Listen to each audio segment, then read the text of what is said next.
Greetings, lovely Scorpios out there.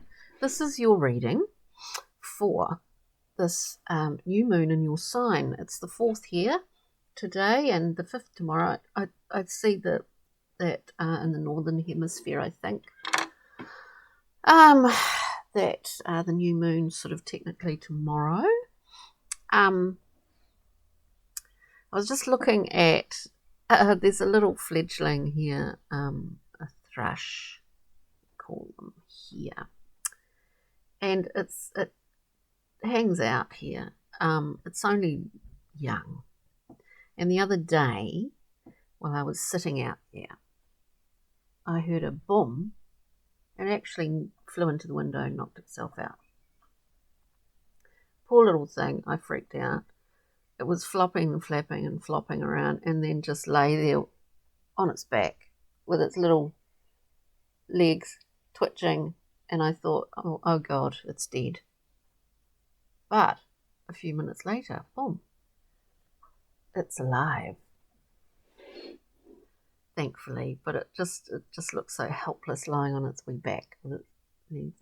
Anyway, I love birds. Anyway, Scorpio, just a little opening there. So let's see what's in store for you. We're just doing a kind of general read, and we'll clarify. Do check out your ascendant, Venus, Jupiter, and your moon, if you know that, and cross watchers, obviously, welcome to watch, of course. Anyway, interesting times we are living in, and let's just see what's happening for lovely Scorpios today. Overarching energies for Scorpios at this time. Our choices here.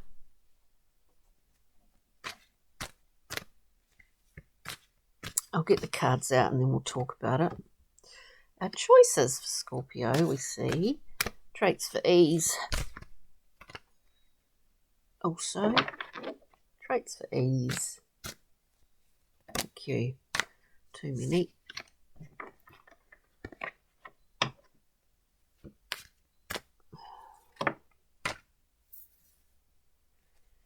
And moving forward at this time, this month. Interesting. I think November, do check out certainly one podcast or a channel on YouTube, which is great in terms of astrology, is the Astrology Podcast hosted by Chris Brennan. It's really very informative. I'm not an astrologer, but there's some interesting stuff happening up there, Scorpio. So we start out for you. This is for you. We've already done the collective reading for this new moon, so do check that out too. But this is for you, dear Scorps. So overarching energies, we see kind of maybe levels of frustration for you at the moment. I get that with the beautiful Prince of Discs. You know, struggling against or with the Saturnian plodding, the Saturnian restrictions. What's beautiful about this card if you've watched this before, in the Thoth deck, these globules of nitrogen, obviously the slow release into the soil long through the landscape, whereby, all these microbes and stuff over time, we're building up,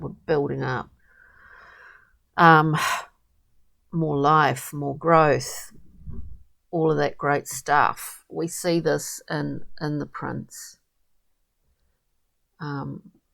It's a beautiful card. It's a very Taurian card, isn't it, really, when we see it with the ball there. Your choices, Scorpio, at this time. So, I do get a level of frustration at the moment, but we will go through and clarify your choice at this time. We have the High Priestess, the Queen, really the ultimate Queen of many worlds, worlds that you're probably familiar with, Scorpio, you know, the unconscious, the conscious, whatever. But we venture into the corridors of the High Priestess. We see her here behind the veil. We can choose to look at the, we can choose this. We can choose to go deep. And I mean, Scorpios are about that, aren't they? Aren't you? No mucking around in that sense.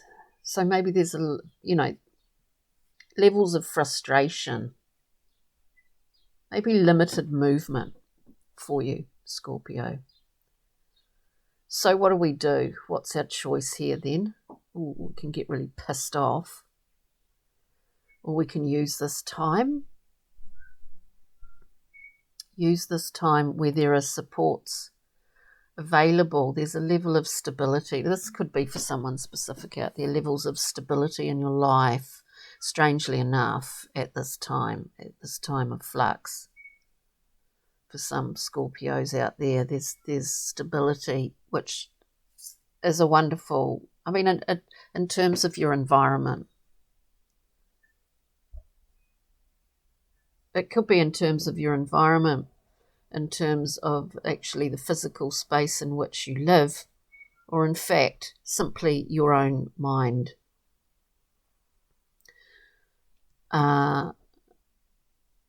Emotional health. You're in a good position here to be able to utilize this time instead of being frustrated and pulling your hair out, to utilize it, Scorpio. We see traits in the position of traits for ease here. We have the Emperor. You know, I do see a Scorpio that's really kind of really nestled into a very secure, strong framework, or throne, actually. Authority over oneself. Autonomy. Traits for ease. This is a wonderful, powerful kind of position to be in. And maybe powerful because you're not afraid to go in deep. You're not afraid of, you know, times where we have to really pull out some stuff here in order to be able to move on a lot more freely, a lot more lightly. Anyway, as I said, we will clarify, Scorpio.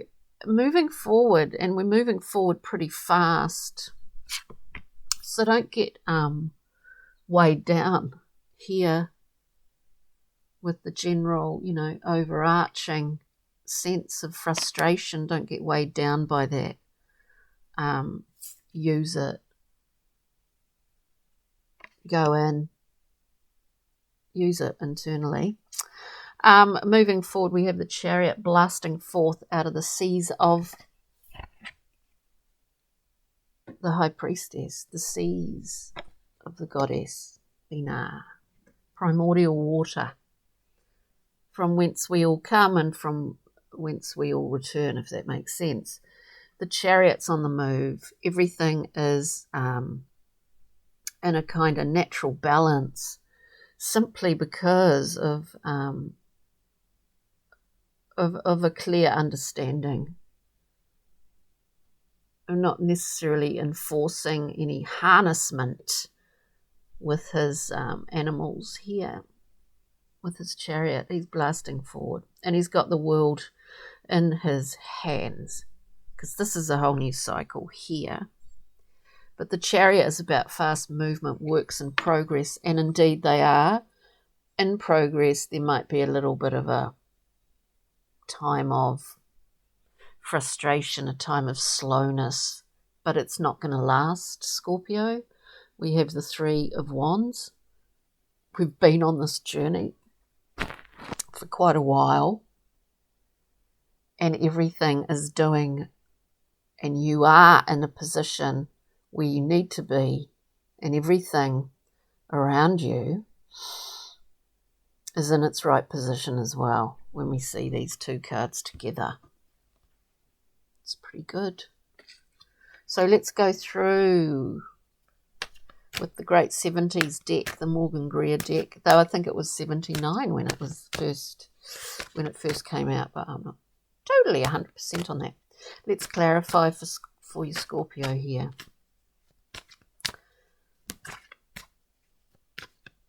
Prince Discs. This is, the Prince of Discs is knows this as a whole new cycle. What I seem to be fixated on here is that the Chariot and the Prince both have the world in their hands as they move along. One moves very fast, and of course one moves quite slowly, limited by the lessons of Saturn. Clarify the Prince of Discs. We get the world. This is a whole new spin of the wheel. It is a whole new cycle for you. Once we move through this, Scorpio, move through it, there's a transference or a translation for you going on here. I do see where somehow the High Priestess and the Emperor are kind of coming to an agreement. Now, I'm speaking of this as say, for example, if these are sort of, say, for example, these are sort of archetypes, say, within your personality, those things that activate you, that they're a pattern of behaviour, but it's almost as if beyond that, that there's some agreement going on. But in order for that to happen in the way that you require it to, it does mean that your primary choice at this time, when things are getting very, a little bit gnarly maybe, is to go within here, is to seek. If you look at it as guidance, to seek guidance. If you look at it as understanding old patterns, whether that be in this life or in other lives that you've carried through, this is the time to do it, Scorpio, to somehow translate and shift some of these things. This is just what I'm getting here. But we will continue. So, it's a whole brand new spin of the wheel. You have completed something here. High Priestess. Or do we not need any clarification for the High Priestess? Yeah. Look, we get two cards coming. This is all about, I say genetics. It's not all about genetics. It's about where you come from. You know, we see the root chakra in this card.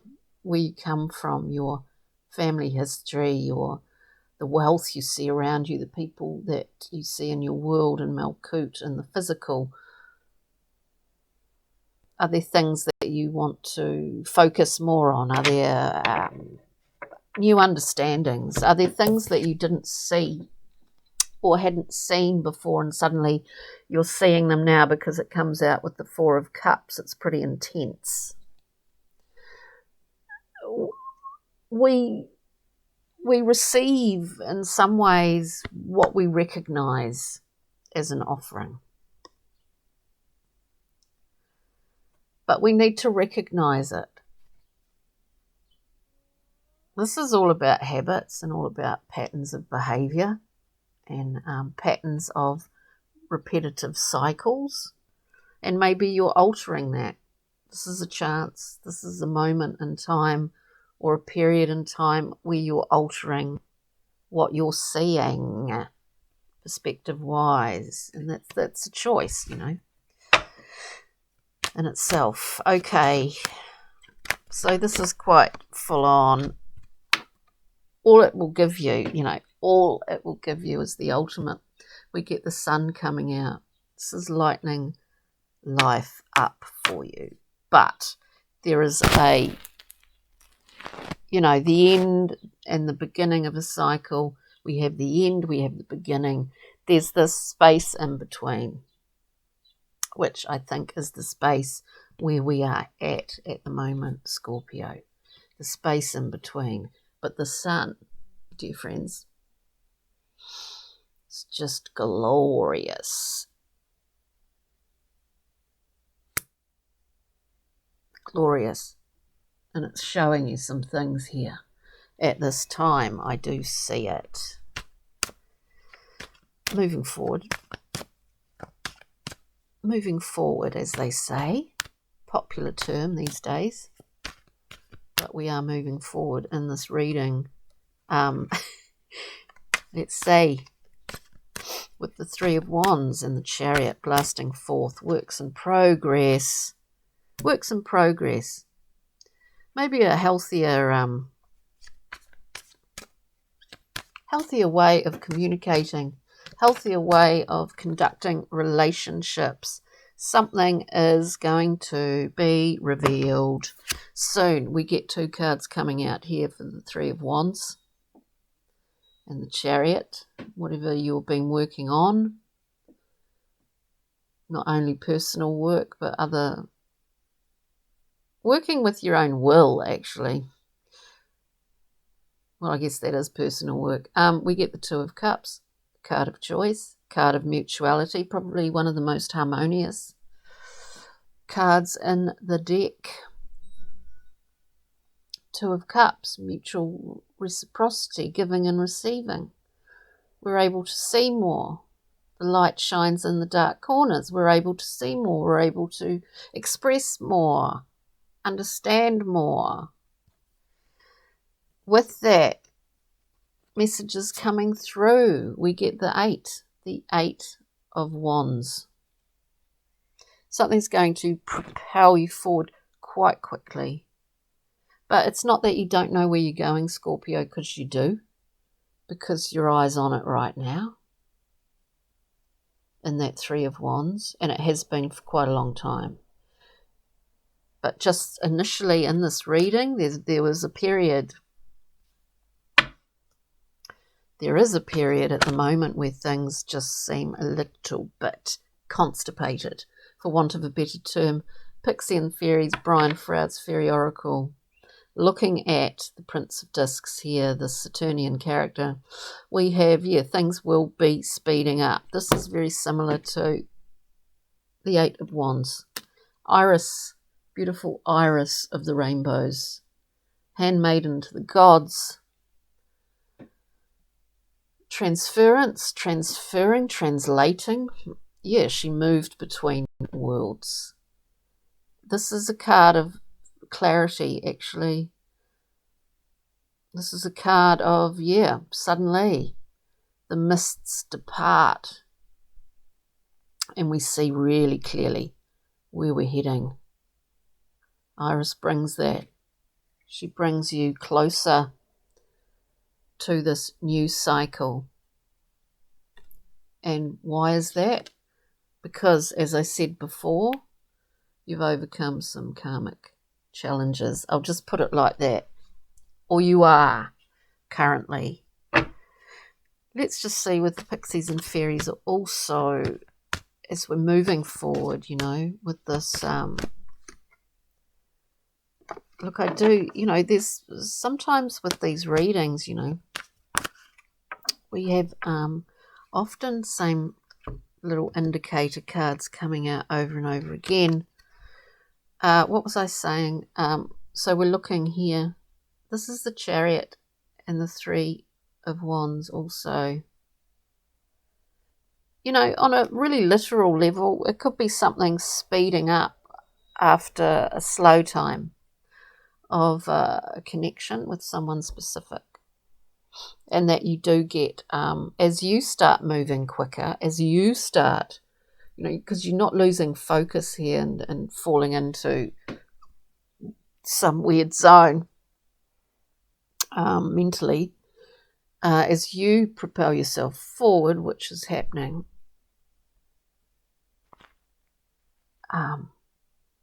someone else is coming into the picture here. Interesting. We get this the singer of the chalice, which is like the Ace of Cups, Scorpio. This is literally an Ace of Cups card. It's a gift of emotional wealth. You know, in downtime where we feel like nothing's happening, nothing's changing, we're working, we're chipping away, but we're not seeing any results.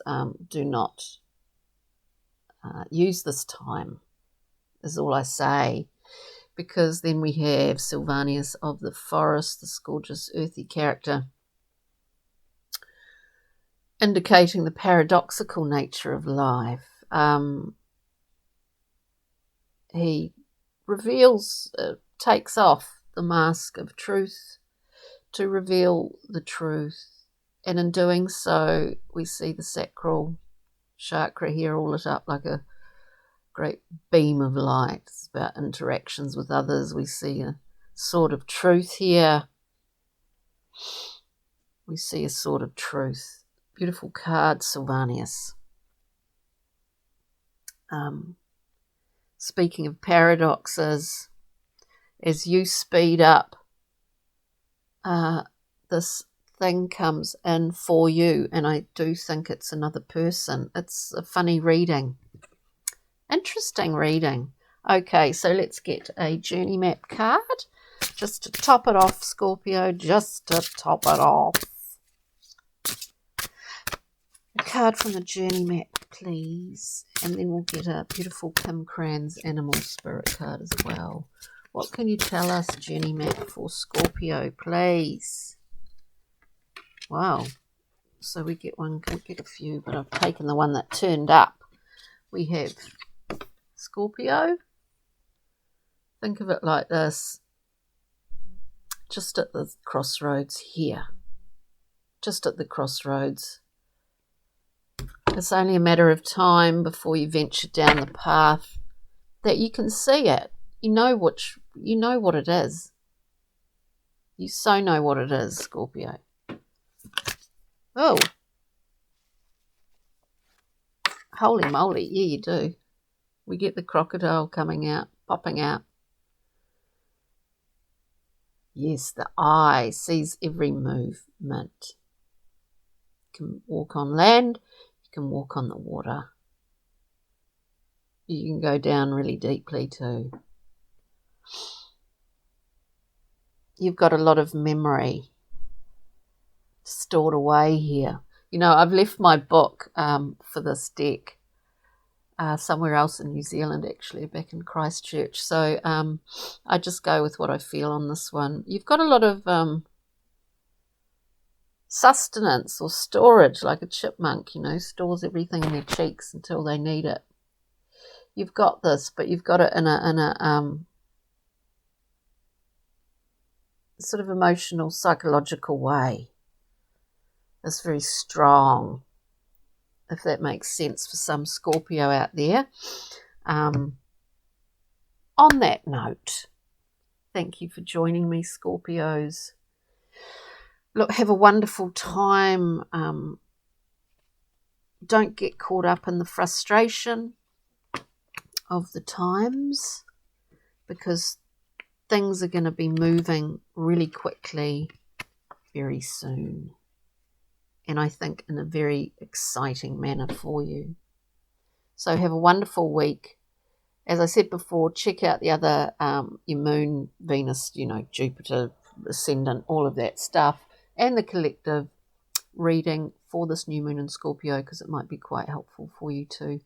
Thanks, Scorpios. See you next time. Cheery. Ka kite.